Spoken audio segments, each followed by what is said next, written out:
Well, my name is Al Action.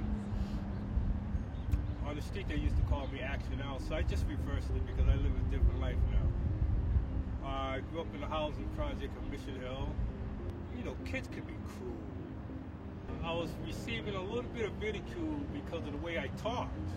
For some reason, people couldn't understand what I was saying. They said that I slurred my words. In addition to that, I kind of like walked kind of funny. Right out from the beginning, for some reason, I became the class clown. But I believe it was mainly because as a little kid in that social environment, I was just scared. So I was looking for negative attention. I look back now, I didn't know it then, but I was looking for negative attention. So being a class clown and acting up with class was just a way that I brought attention upon myself, even though it was bad attention. I find the process of writing has given me or empowered me to make the necessary changes that I need to make, a change in my thinking. I began to share this with other people.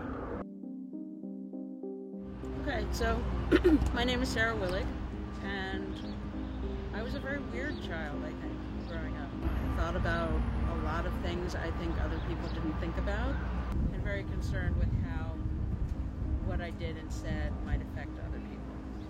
I played with other kids. I often played by myself. I had elaborate worlds. I started writing poetry because I go to the BU's Psych Rehab Center, and I took the poetry class. I don't know why. I guess to challenge myself. Actually, poetry has been therapeutic when dealing with grief and death and anger.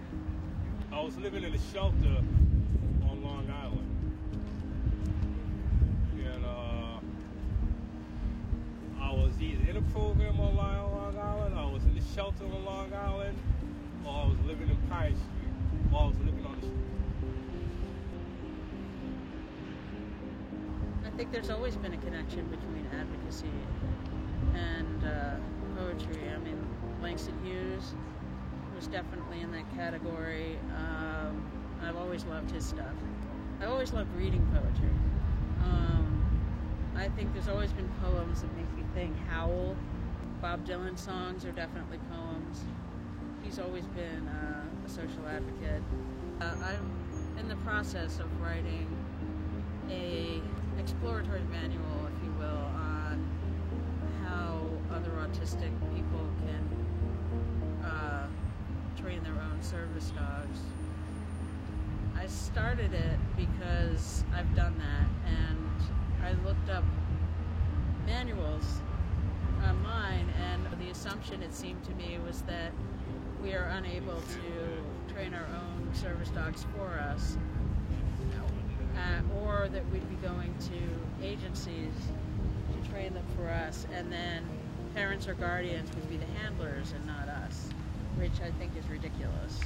After I got out the military, I wasn't quite sure what I wanted to be when I grew up. So I went to an employment agency,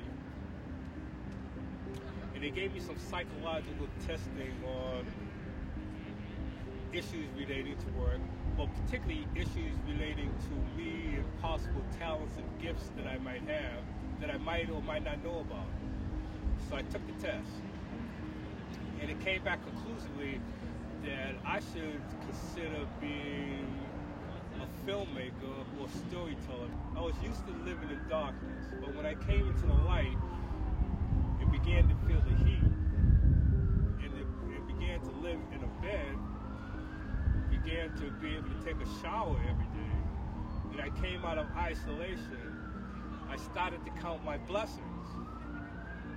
As a result of counting my blessings, I realized I was a lot better off living. The quality of my life improved from living in the cave, metaphorically speaking. So I began to count my blessings. So any day into the sunlight outside of the cave, which was darkness for me, is the best day of my life. I'm getting somewhere with this poem, and I need to write about it, and I need to expand upon it. The last time I was in college, in 2004, I was a labor studies major, which is what I finally got my degree in, and was introduced to the very little known genre of work writing. So it's poetry and short stories, and sometimes whole books written on the subject, where people write on the subject of work and their jobs and jobs they've had and how that's affected them. So it's very much a class and race, and it's an intersectional genre. All the stuff we don't like to think about in this country.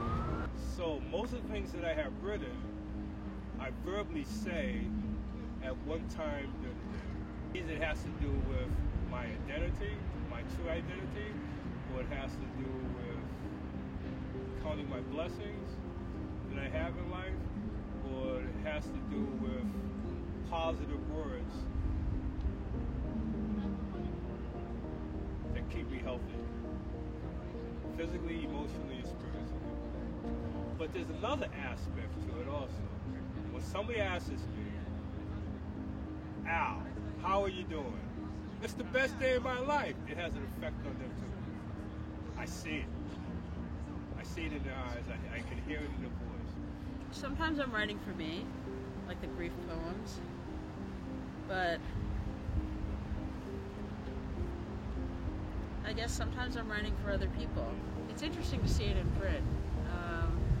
It's a little bizarre. I'm still not really, I guess, thinking of myself as a poet. I haven't showed it to my mom yet, even.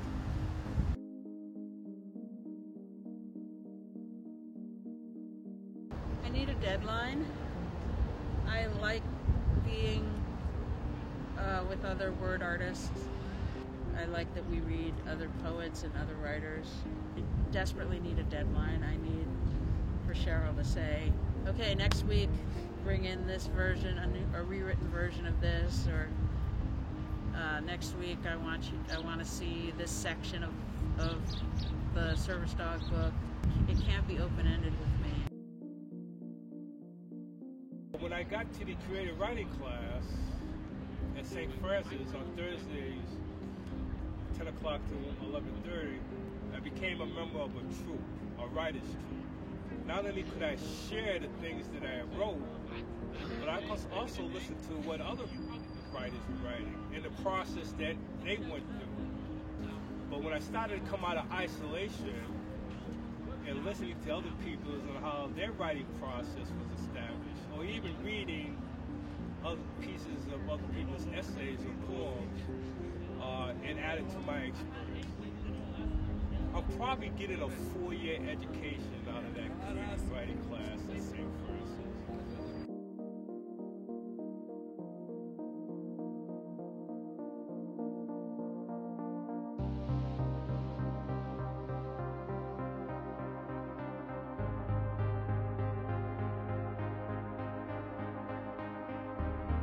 Once I put something down on paper, black and white, it does something that no other activity does. It helps me see the truth.